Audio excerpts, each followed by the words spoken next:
请听韩语节目。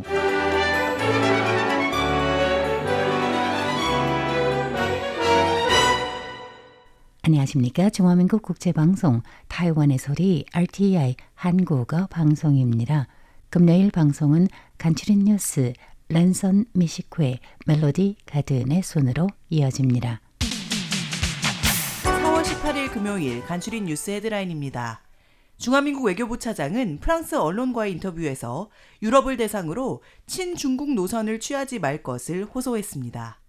라이칭더 총통이 트럼프 상호관세 충격에 대응하기 위해 짜이 농어업 대표들과 회동한 자리에서 농어업을 희생하는 협상은 없을 것이라고 말했습니다. 제1야당 국민당이 17일 저녁 타이베이 지검 앞에서 시위 집회를 가졌습니다. 오는 26일 라이칭더 총통 탄핵 집회를 예고하기도 했습니다. 타이완이 지난해 세계무역 총액 순위 18위를 기록해 2023년보다 한 단계 상승했습니다.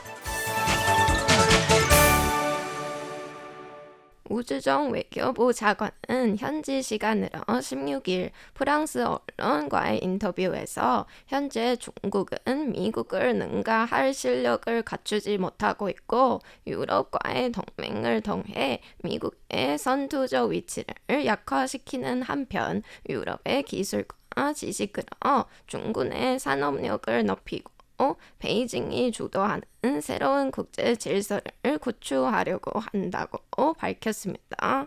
우 장관은 중국이 전 세계를 향한 회세지대 전략을 펼치고 있는 가운데 민주국가의 개방적인 특성이 이용될 수 있어 유럽은 중국의 침투와 스파이 활동을 잘 주목해야 한다며 친중국 노선을 취하지 말 것을 호소했습니다. 그러면서 최근 유럽이 빈번히 군함을 아시아 태평양 지역으로 파견하는 것은 아시아에 대한 유럽의 중시를 보여준다며 중국 위협에 맞서 타이완은 국제사회의 책임 있는 구성원으로서 이념적으로 유사한 동반자들과 협력해 글로벌 민주주의와 경제 안전을 수호할 것이라고 강조했습니다.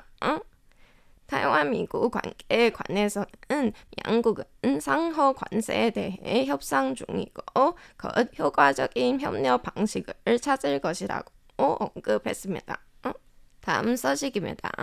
트럼프 상호 관세로 인한 충격에 맞서 라이칭더总统은 오늘 18일 남부 자이에서 농어업 대표들과 회동했습니다. 라이 총통은 상호 관세 정책이 발표되자 행정원은 즉시 본부처 회의를 열어 한화로 약 3조 8,400억 원의 예산을 편성했으며 이 중 한화 약 8,000억 원을 농업에 투입할 예정이라며 동시에 대미 투자 강화 등 전략을 통해 충격에 대응하고 있다고 설명했습니다. 그러면서 협상을 위해 농업을 희생하는 일은 없을 것이라고 강조했습니다. 라이 총통은 최근 농업부 수산시험장에서 동갈 삼치의 인공산 친호 육성 개발에 성공했고 동갈 삼치는 경제적 가치가 높은 어종으로 어업에 큰 도움이 될 것이라며 정부는 든든한 뒷받침으로서 산업을 보호할 것이라고 말했습니다.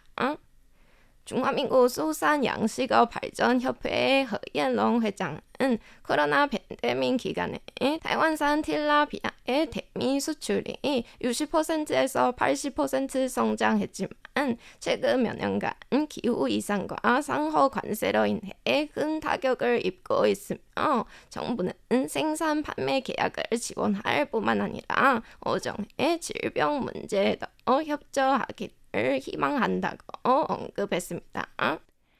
쪼리른 국민당 주석과 짱화난 타이베이 시장 등 국민당 주요 인사들이 17일 밤 타이베이 지방검찰서 이하 타이베이 지검 앞에서 집권 여당이 사법권을 이용해 야당을 탄압하고 있다고 주장하며 26일 라이칭더 총통 탄핵 집회를 열겠다고 선언했습니다. 타이베이지검은 국회의원 파면 과정 중 서명 조작 혐의로 국민당 타이베이 시당 본부와 황류이진루 국민당 주임의 거주지 등 총 6곳을 수색했습니다. 이에 국민당은 즉각 항의에 나섰고 현장에서 경찰과의 충돌도 발생했습니다. 장 타이페이 시장은 이날 밤 가장 먼저 타이페이 지검에 도착해 내각 총사퇴 등의 발언을 한 뒤 자리를 떴고, 쭈리룬 당 주석은 푸쿤치 당 원내대표, 장산정 타오이안 시장 등과 함께 저녁 8시쯤 도착해 현장에 있는 다수의 국민당 의원, 시의원, 그리고 수백 명의 지지자들과 함께 중화민국 만세, 독재 타도 등의 구호를 외치며 열기를 더했습니다. 주 국민당 주석은 라이칭더 총통을 향해 취임 1년도 안 돼 국정은 뒷전이고 오로지 독재만 하려고 한다며 오는 26일 오후 3시 총통부 앞에서 총통 탄핵 집회를 열 것이라고 선언했습니다.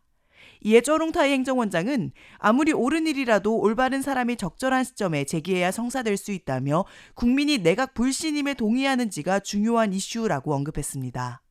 다음 소식입니다. 중화민국 재정부는 세계무역기구 WTO의 최신 통계를 인용해 2024년 타이완의 수출액이 4,750억 미국 달러로 전 세계에서 16위를 기록했다고 밝혔습니다. 2001년 통계 집계 이후 세 번째로 높은 순위입니다. 같은 해 무역 총액은 약 8,694억 달러로 세계 18위를 기록해 2023년보다 한 단계 상승했습니다. 2024년에는 인플레이션 압박이 완화되고 주요 경제국들이 금리 인하 사이클에 들어가면서 인공지능 산업의 활발한 성장과 함께 세계 무역 활동도 전반적으로 회복세를 보였습니다. 세계무역기구의 최신 자료에 따르면 2024년 전 세계 수출 총액은 24조 4천억 달러로 2023년 대비 2.3% 증가했습니다. 국가별로는 중국이 1위를 차지했고 미국이 2위, 독일이 3위를 차지했습니다. 아시아 주변 국가들을 보면 일본의 수출액은 7,070억 달러로 세계 5위, 한국은 6,836억 달러로 6위이며 홍콩이 8위, 싱가포르가 15위를 기록했습니다.